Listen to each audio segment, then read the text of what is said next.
भगवन नाम अनंत माधुर्य, ऐश्वर्य और सुख की खान है। सभी शास्त्रों में नाम की महिमा का वर्णन किया गया है। इस नानाविध आदि व्याधि से ग्रस्त कली काल में हरि नाम जप संसार सागर से पार होने का एक उत्तम साधन है। पद्म पुराण में कहा गया है, जो मनुष्य परमात्मा के इस 2 अक्षरों वाले नाम हरि का नित्य उच्चारण करते हैं, उसके उच्चारण मात्र से वे मुक्त हो जाते हैं, इसमें शंका नहीं है। गरुड़ पुराण में कहा गया है, यदि परम ज्ञान अर्थात आत्मज्ञान की इच्छा है और उस आत्मज्ञान से परम पद पाने की इच्छा है, तो खूब यत्नपूर्वक श्रीहरि के नाम का कीर्तन करो। एक बार नारद जी ने भगवान ब्रह्मा जी से कहा, ऐसा कोई उपाय बताइए जिससे मैं विकराल कली काल के जाल में न फंसूं। इसके उत्तर में ब्रह्मा जी ने कहा, आदि पुरुष भगवान नारायण का नामोच्चार करने मात्र से ही मनुष्य कलियुग के दोषों से तर जाता है। सतयुग, त्रेता और द्वापर में जो गति पूजा, यज्ञ और योग से प्राप्त होती है, वही गति कलयुग में लोग केवल भगवान के नाम से पा जाते हैं। कलयुग में तो केवल श्री हरि की गुण गाथाओं का गान करने से ही मनुष्य भव सागर की थाह पा जाते हैं। कलयुग में न तो योग और यज्ञ और न ही ज्ञान ही है, श्री राम जी का गुणगान ही एकमात्र आधार है। इसलिए सारे भरोसे त्याग कर जो श्री राम जी को भजता है और प्रेम सहित उनके गुण समूहों को गाता है, वही भवसागर से तर जाता है, इसमें कुछ भी संदेह नहीं। यूँ तो चारों युगों में और चारों ही वेदों में नाम का प्रभाव है, किंतु कलयुग में विशेष रूप से है। इसमें तो नाम को छोड़कर दूसरा कोई उपाय ही नहीं है।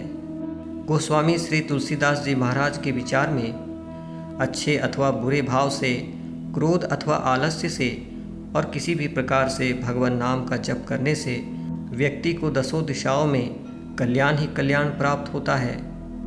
यह कल्प वृक्ष स्वरूप भगवान नाम स्मरण करने से ही संसार के सब जंजालों को नष्ट कर देने वाला है।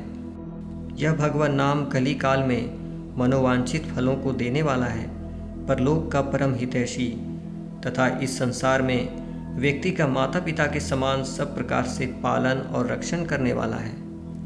जो परमात्मा के गूढ़ रहस्य को जानना चाहते हैं, वे जिह्वा द्वारा भगवान नाम का जप करके उसे जान लेते हैं।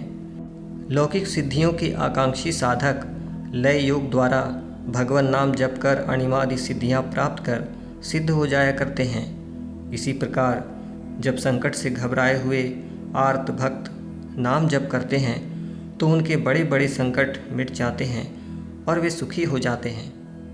अंत में नाम को राम से भी अधिक बताते हुए तुलसीदास जी कहते हैं, श्री रघुनाथ जी ने तो शबरी, गिद्धराज, जटायु आदि उत्तम सेवकों को ही मुक्ति दी, परंतु नाम ने अनगिनत दुष्टों का भी उद्धार किया।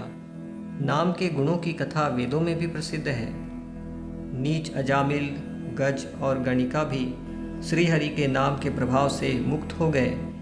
मैं नाम की बड़ाई कहाँ तक कहूँ। तुकाराम जी महाराज कहते हैं, नाम जप से बढ़कर कोई भी साधना नहीं है। तुम और जो चाहे सो करो, पर नाम लेते रहो, इसमें भूल न हो। यही सबसे पुकार पुकार कर मेरा कहना है। अन्य किसी साधन की कोई ज़रूरत नहीं है, बस निष्ठा के साथ नाम जपते रहो। इस भगवान नाम जप की महिमा अनंत है। इस जप के प्रसाद से शिव जी अविनाशी हैं और अमंगल वेश वाले होने पर भी मंगल की राशि हैं। परम योगी सुखदेव जी, सनकादि सिद्धगण, मुनिजन तथा समस्त योगीजन इस दिव्य नाम जप के प्रसाद से ही ब्रह्मानंद का भोग करते हैं। नाम की महिमा अगाध है। इसके अलौकिक सामर्थ्य का पूर्णतया वर्णन कर पाना संभव नहीं है। संत महापुरुष इसकी महिमा स्वानुभव से गाते हैं और वही हम लोगों के लिए आधार हो जाता है। नाम की महिमा के विषय में संत श्री ज्ञानेश्वर महाराज कहते हैं, नाम संकीर्तन की ऐसी महिमा है कि उससे सब पाप नष्ट हो जाते हैं। फिर पापों के लिए प्रायश्चित करने का विधान बतलाने वालों का व्यवसाय ही नष्ट हो जाता है, क्योंकि नाम संकीर्तन लेश मात्र भी पाप नहीं रहने देता। यम, दम आदि इसके सामने फीके पड़ जाते हैं। तीर्थ अपने स्थान छोड़ जाते हैं। यमलोक का रास्ता ही बंद हो जाता है। यम कहते हैं हम किसको यातना दें। दम कहते हैं हम क्या भक्षण करें। वहाँ तो दमन के लिए भी पाप ताप नहीं रह गया। भगवान नाम का संकीर्तन इस प्रकार संसार के दुखों को नष्ट कर देता है और सारा विश्व आनंद से ओत प्रोत हो जाता है।